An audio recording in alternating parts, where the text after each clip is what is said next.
காட்டேரிய ரூபம் கொண்டு முனிநாத அம்மா தேவி அம்மா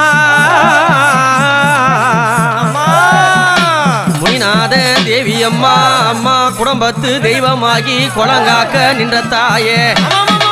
இருசி என்னும் காட்டேரி உலகம் எல்லாம் புகழடைய பத்தினி ரூபம் கொண்டு அம்மா அவ குடும்பத்துக்கு காட்சி தந்து அம்மா உனக்கு கருப்பு சேலை அம்மா உனக்கு கருப்பு வளையில கருவாடு குழம்புடனே நாங்க கானகத்தில் பூஜை செய்தோம். நாங்க வீட்டை மொழிவினாலும் வரமாட்டா விருந்தாளி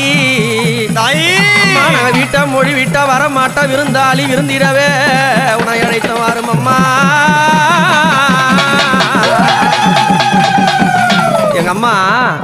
முனிநாதனுடைய மனைவியாகப்பட்ட இருசி அம்மா என்னக்கூடிய